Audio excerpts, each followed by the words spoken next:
Olá, me chamo Luiz Felipe, sou estudante e também estou na TV Relacionamento.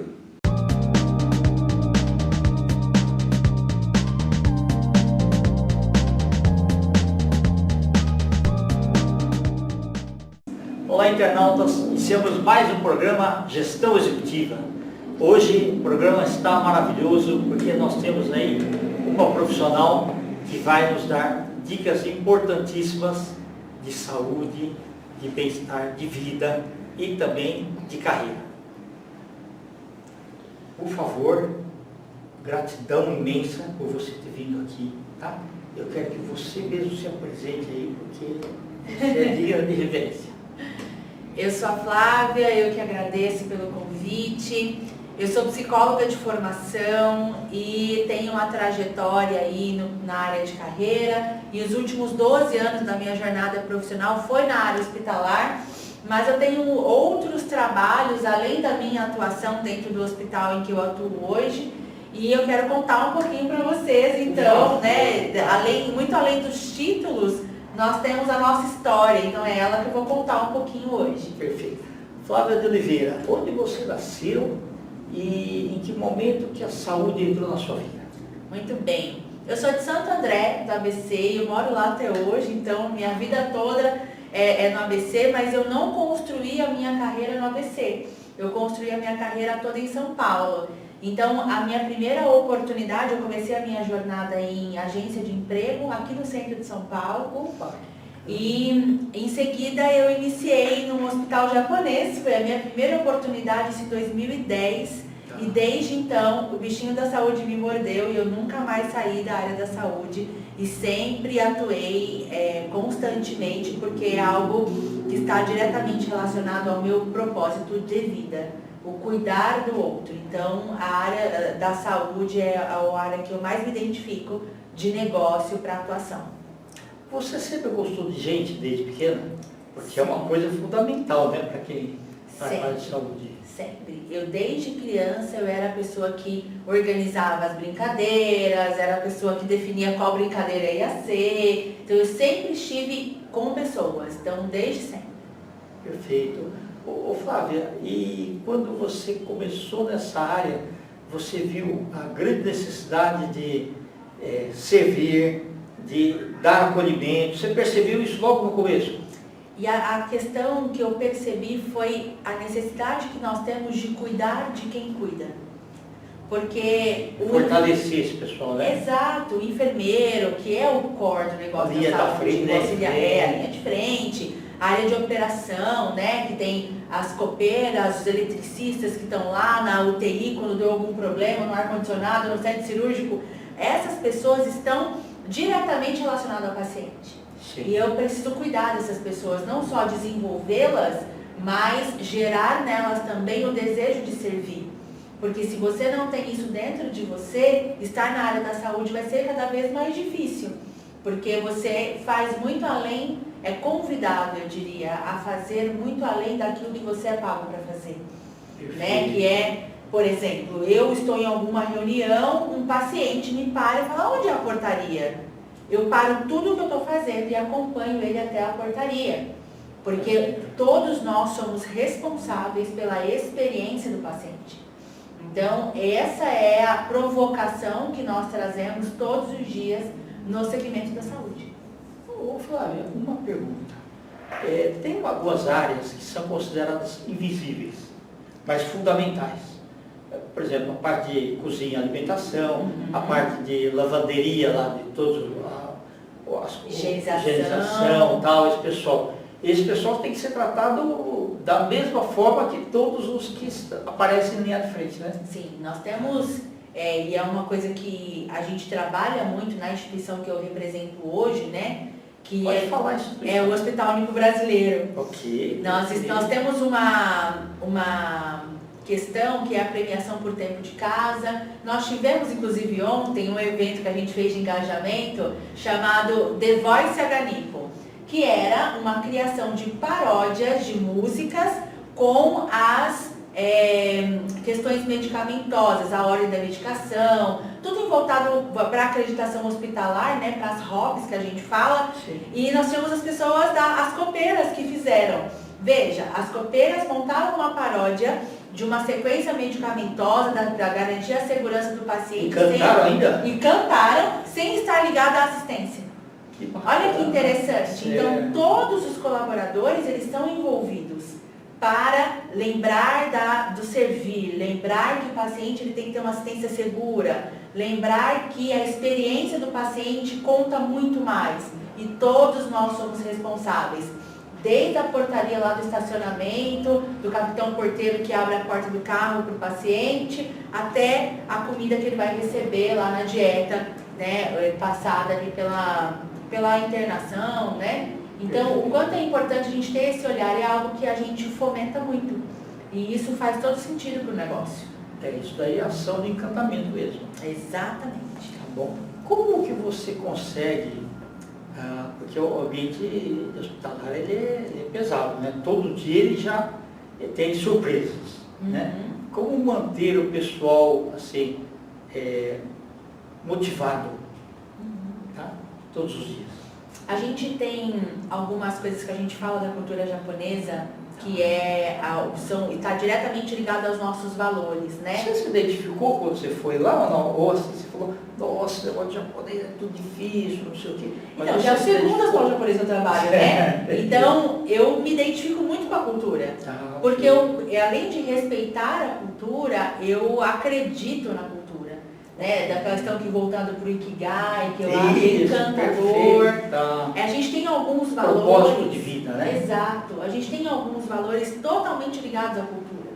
Então a gente tem ações internas hoje totalmente voltadas para os nossos valores, da servidão, né? Tem uma série de coisas que a gente fala de cortesia. Então são como manter motivado. E eu tenho um alerta, né? Que a gente sempre fala que ninguém motiva ninguém. Eu posso criar condições para que a pessoa identifique-se com a marca e assim ela se automotive, né? Ela encontre nela motivos para a ação. E isso que nós fazemos, né? Todas as ações internas são para que os colaboradores encontrem motivos para fazer além. E nós temos hoje indicadores muito bons. Nós temos um turnover muito baixo, nós temos pessoas que gostam de estar lá. Nós temos pacientes que gostam, né, do jeito agaripo de ser que a gente fala. E esse jeito é o que a gente busca no trato, no olho com o paciente, né? Não ser algo desde a recepção lá quando ele chega até a alta dele. Então é algo que a gente fomenta. Nós, enquanto instituição, temos o controle do comportamento das pessoas? Nós não temos.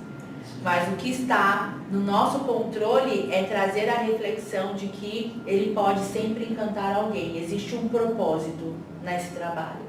E qual é o teu propósito? Desde quando ele entra até quando ele está lá. Nós temos pessoas muito antigas de casa que vivem esse propósito constantemente.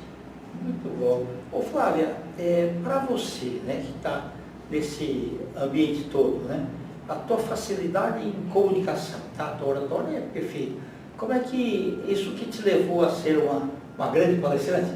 Sim, na verdade, eu sempre gostei de falar, né? Isso é de família, porque toda vida somos em 4 mulheres. Você conversar com as bonecas, tudo aquilo. Eu falava com as pessoas, né? Quando eu era pequena, eu falava com a minha... Eu, por exemplo, estava na escola, e é engraçado que a minha mãe brinca com isso até hoje. Eu vi uma menina com uma roupa assim, eu falei, nossa, que bonito, onde você comprou? Ela foi na lojinha da frente. Eu fui na lojinha da frente, eu tinha 11 anos. Oi, tudo bem? Você tem essa roupa? Separa aí que a minha mãe vem buscar amanhã. Olha só, gente, 11 anos. A minha mãe falou, agora eu vou ter que comprar, né? Porque você garantiu que eu vou comprar. E antigamente era assim. Não tinha essa de pagar na hora. Você anotava lá e depois passava e pegava. Isso na cidade de Santo André, que dizem que é interior. E eu vivo até hoje dizendo que não é interior. E eu sempre gostei de falar. Então, quando eu comecei a entender que eu poderia disseminar valores que eu carrego em mim nas pessoas e que eu poderia transformar a vida delas através disso, foi quando veio a chave e eu falo que me levou para o próximo nível. Eu comecei sendo a mocinha da seleção e hoje eu sou uma pessoa, eu atendo como coach de carreira hoje. Perfeito. Hoje eu sou a pessoa que transforma histórias. Hoje eu sou a pessoa que faz com que a tomada de consciência de quem eu sou e a projeção de quem eu posso ser transforma histórias. Então vai muito além da cadeira. E eu falo que ser coordenadora de uma equipe é muito mais um comportamento do que um cargo, porque liderança é comportamento, não é cargo. E quando a gente entende que liderança é comportamento e não é cargo, e a gente começa a ver a quantidade de pessoas hoje que se intitulam como gestores e se empoderam sobre esse título em cima do outro, eu preciso fazer algo para transformar. E foi aí que eu criei o meu podcast chamado Bem-vindo à Liderança, que são reflexões sobre o papel do líder. Que o líder ele pode ser inspirador, o líder ele pode ser transformador, ele pode trazer tantas coisas positivas, mas ele também pode matar alguém. Ele também pode ser tóxico e pode fazer com que alguém comece a tomar um remédio psiquiátrico porque ela não consegue mais lidar com aquele comportamento de liderança hostil. Então, cada um de nós, se a gente se levantar com uma bandeira que acredita em prol do outro, a gente transforma a nossa sociedade, a gente faz a nossa sociedade ser mais igualitária e mais justa. Então, foi para isso que eu acredito que eu tenha nascido, né? Para disseminar, seja conhecimento acadêmico, seja conhecimento da minha própria vida, seja a minha história, seja reflexões daquilo que eu acredito. E é isso que eu faço todos os dias. Flávio, então, na realidade, assim, além do que todo empresa precisa de resultados, Sim. né? Mas além daqueles procedimentos que tem que ser feitos, né? Um pouco de humanidade precisa ter.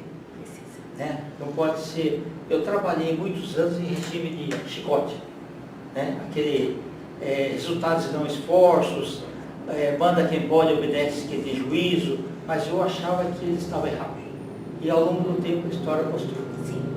E eu atualizei esse, eu falo, manda quem pode, obedece quem tem boletos. A gente deu uma atualizada, né? Que juízo a gente até tem, né? A gente deve ter vontade de sair, mas o boleto faz com que você se lembre e falar, eu preciso desse emprego, é melhor eu ficar quieto, né? Sim, verdade. Eu concordo quando você fala que precisa de humanidade. Por quê? Porque quando a gente fala de revolução tecnológica, de tecnologia, de inteligência artificial, de revolução 4.0, as máquinas, elas vão substituir as pessoas por uma série de atividades, mas as máquinas ainda não aprenderam a sentir. Exato. E nunca aprenderão Nunca aprenderam. a abraçar, a escuta, a ser humano. Sim, exatamente. E aí o que a gente faz? A gente vai para o mundo do trabalho e a gente se comporta como máquina. E a gente se esquece que a máquina, ela fecha o que for necessário, tudo aquilo que é técnico, ela faz. E o humano? Aonde vai ficar? Por isso que a gente não pode ser uma inteligência artificial. Exatamente. A gente tem que ser real. Exato.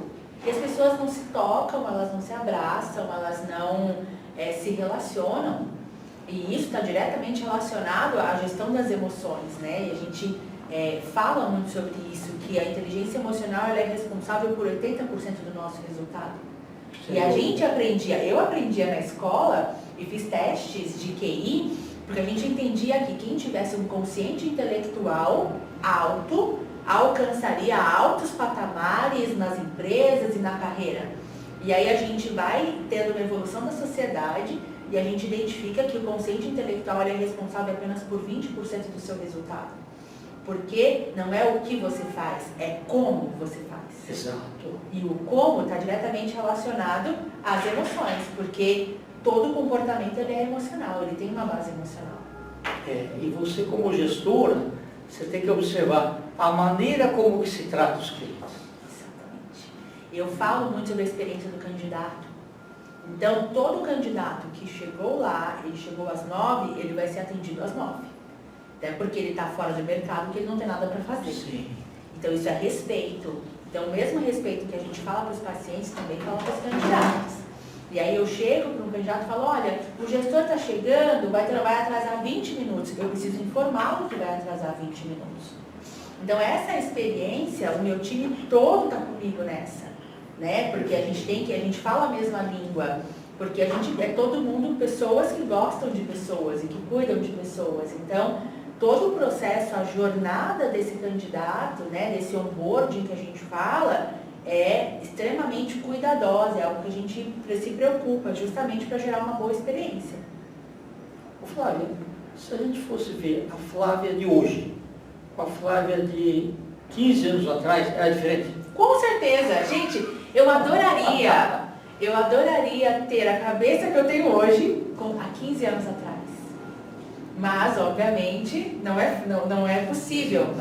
Mas como a gente, a maturidade nos traz uma evolução e o conhecimento, a visão de negócio que eu tenho hoje, né? Então, veja, eu comecei em 2010 em hospital. Se eu tivesse em 2010 a visão de negócio de saúde que eu tenho hoje, eu tinha feito escolhas muito melhores, né? Eu tinha feito análises muito mais aprofundadas, mas eu acredito que a nossa jornada de vida é assim que funciona, né? Perfeito. A gente tem uma evolução.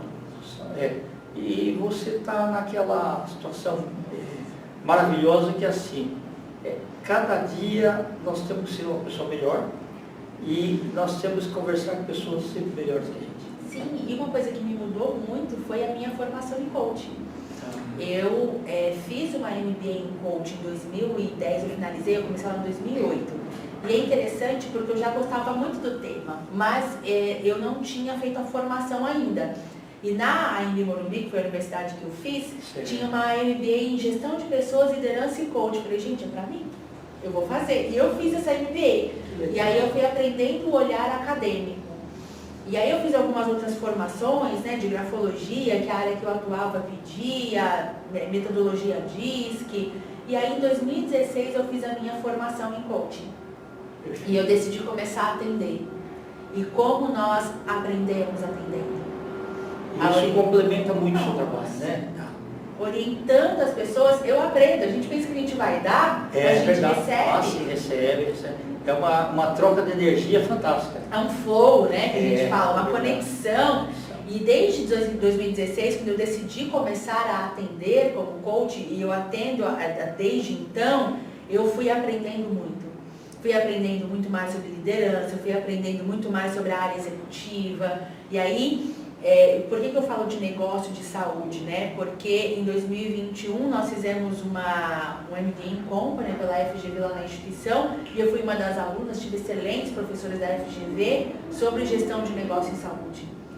E aí a visão de negócio, ela amplia muito, né? E ela faz com que você tenha indicadores de resultados mais assertivos, sem massacrar as pessoas. Sim. Faz com que você tenha uma visão sistêmica de marca empregadora, que é o que a gente trabalha muito hoje, sem fazer com que as pessoas sejam reféns daquilo, mas sejam protagonistas daquilo. Ok. Então, você falou uma coisa muito importante, que assim, muitas pessoas passam por esse mundo só como observadores. exato. É muito mais tranquilo, mais passivo, mas quando a gente tem a oportunidade de ser participante da história, né, é outro papo. É muito legal, porque eu digo assim, que o mundo é feito de protagonistas e de quem assiste quem protagoniza. Isso, exatamente. Onde você quer estar? Exato. É uma escolha. É uma escolha. Todos os dias. E quando a gente é criança, a gente também faz escolha. Qual brinquedo eu vou ser um jogo ou vai ser uma boneca? Exato. Qual amiguinho que você quer brincar? Exato. E quando a gente cresce, essas escolhas permanecem, mas elas começam a ser mais complexas. E nós precisamos tomar decisões. E às vezes as decisões vão ser difíceis, mas precisam ser tomadas para que a gente consiga evoluir. E uma dessas decisões é, eu quero protagonizar, eu quero deixar a minha marca e o meu legado. Isso. Ou eu quero assistir quem faz. Exato. O que eu quero deixar para esse mundo, né? Exatamente. Eu quero deixar para os meus liderados quando eu não estiver mais com eles. Qual é a lembrança que eles terão de mim? O que eu quero deixar como empresa para as pessoas que se desligarem? Que lembrança que essas pessoas terão? O quanto nós precisamos trazer isso para a mesa. A gente tem que falar sobre isso, sobre legado, sobre inspirar. A liderança inspiracional, que eu falo bastante. Quem sou eu nesse cenário, sabe? Perfeito. Flávia, nós estamos nos instantes finais, eu quero que você volte muitas outras vezes, tá? Obrigada. Você pode deixar seus contatos, vamos escrever aqui também, tá? Tá bom. Eu tenho o Instagram, é o @FláviaOliveiraCoach. No LinkedIn eu estou como Flávia Oliveira e no Facebook também como Flávia Oliveira. E o podcast que eu comentei é o Bem-vindo à Liderança, disponível no Spotify, no Google Podcasts e também no Amazon. Perfeito. Parabéns, tá? Obrigada. Desejo muitas felicidades e que você continue melhorando esse mundo aí. Obrigada, vamos em frente, vamos juntos. Perfeito. Internautas, com os agradecimentos então a essa fantástica Flávia de Oliveira, nós finalizamos mais um Gestão Executiva. Grande abraço e até a próxima.